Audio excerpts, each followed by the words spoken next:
Your two main running guys last year, Kyran Mitchell and Trevor Denbow, are gone. Kyran graduated, Denbow's at safety. What's the biggest adjustment for you losing those experienced guys on either side of you? I feel like we're not really dropping off any because we had a strong two deep in Jordon Williams and Delano Robinson. Last year I just didn't get as much playing time because me and Kyran were in the whole game.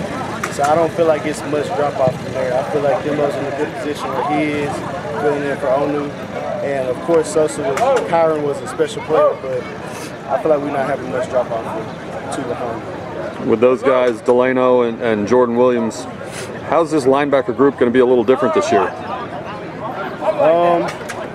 I would say with Delano, he adds a size aspect. He's a lot bigger than me and Kyran are, just in height, and he's crazy athletic, and Jordon Williams is just very technical in everything he does. So I feel like we'll actually be more well-rounded. While last year me and Kyran just played with great instincts and tenacity, but I feel like now we'll be more well-rounded because we got two other guys in this starting rotation that'll really bring in, and we'll all feed off each other. Does it make you almost an assistant coach out there? Yeah, especially right now in the spring, being an older guy and being one of the veterans.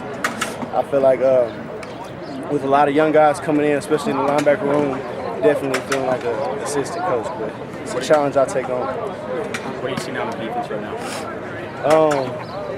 Right now, I feel like we're not growing to the expectations that I want us to grow in, just because we got so many returners.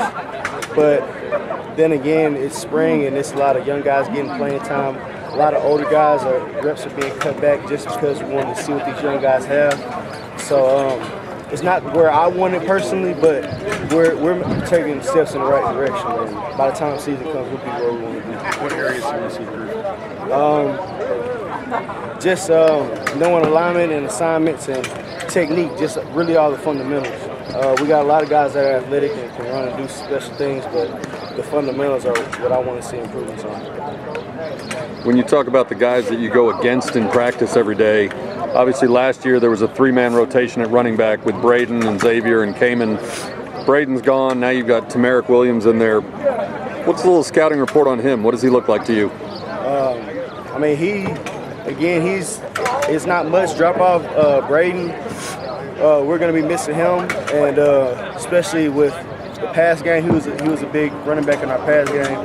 But Tamarick, he definitely has a size. He's our biggest back right now, and he's just a guy that comes in and puts his head down and goes to work every day. So that's the type of person we need in that rotation right now. Coach Dykes has talked a lot about the guys up front tying up blockers so you and the other linebackers can run, and you've got some young big guys in there with Harrison Lovelace and Darren Brown and people like that.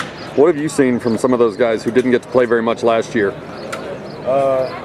Darren especially, Harry's been having a good spring, but Darren especially has really come along for a guy that really didn't play much last year. And I feel like they'll just be able to eat up blockers and double teams and help us out tremendously. I feel like our whole D-line overall has gotten bigger through the offseason, and they'll just continue to grow and get bigger and stronger and faster, and that's what we need if we want to be a successful defense. Coach Dykes talked last year about how the defense kept the team in a bunch of games and gave a lot of credit to Coach Kane. Now that you've played for him for a year, what's the biggest thing that he brings to the defense, or what's the best thing that he adds? He instills tenacity in us and that attack mindset, and he just has a great game plan for us. He wants to slow the game down for us through his game plans and his teaching and let us go out there and play as fast as we possibly can. So I feel like that's the best thing Coach Kane has. He has a great defense and a great format and a great way of conveying his message of how he wants his defense played to his players.